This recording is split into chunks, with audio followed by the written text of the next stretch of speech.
그리고 이런 상황에서 지금 이재명 대표가 최근에 한 방송사 토론회에서 했던 발언이 이틀째 뜨거운 논쟁이 되고 있습니다.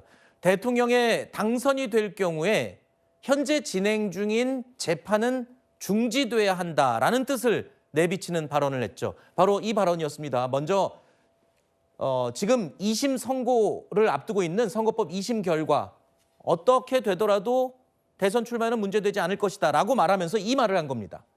대통령이 된다면 현재 진행되는 재판은 중지될 것이다 라는 취지입니다. 바로 이 내용은 헌법 제84조에 나와 있는 내용이죠. 그래서 이 헌법 84조 논란이 다시 불지펴지기 시작했습니다. 그런데 이 헌법 84조 논란은 이에 앞서서 한동훈 전 대표가 처음에 먼저 논란의 시작을 제기를 했습니다.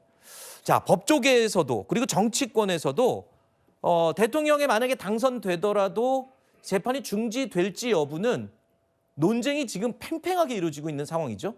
그렇죠. 근데 저는 법학자가 아니기 때문에 뭐 어디에 이게 다수설이다 아니면 어디가 뭐 합리적이다 이런 말씀을 좀 드리긴 애매하다고는 말씀을 드리고 싶고, 저는 이재명 대표가 일단은 원론적인 이야기를 하신 거라고 봐요. 왜냐면은 재판 중이다 하더라도 출마하는 데는 법적으로 문제가 없다라는 식의 차원의 발언을 하신 거고, 저는 이런 법적인 해석보다 결국 정치적인 해석이 중요해질 것이다. 이게 뭐냐면 결국 2심 결과가 뭐 무죄가 나오든 아니면 유죄가 나오든 그거에 대해서 국민들이 지지율로서 어떻게 납득하느냐, 어떻게 보여주느냐가 결국 그게 문제가 될 거라고 봅니다. 이재명 대표가 2심에 무죄가 나와서 그럼 괜찮은 거 아니냐라는 그 여론이 생길 수도 있는 것이고, 유죄가 나왔을 때 그러면은 그 지지가 흔들리느냐 아니면은 유지가 되느냐, 이거에 따라서 재판이 과연 어떻게 대통령이 되더라도 진행될까 안 될까가 결국 이 법적 공백이라는 거는 난 정치적으로 풀어야 된다고 보거든요. 왜냐하면 모든 법에 이럴 때는 이렇게 완벽하게 다 짜여져 있는 게 아닙니다. 그런 법적 공백은 결국 정치적으로 풀어야 되는 문제이기 때문에 저는 결국 유권자들이 지지율로 이런 것들을 어떻게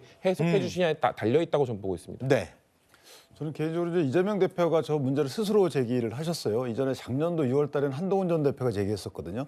근데 저 부분을 스스로 제기하는 부분은 나는 이렇게 건재하다, 이론상으로도 건재하다라는 입장을 아마 표명한 것으로 보이는데, 법리적으로 보면 사실 문제가 있어요. 왜냐하면 명백히 재판이 중단된다는 규정이 없는 상황에서 저는 문구를 저렇게 확대 해석해서 하는 게 맞는가.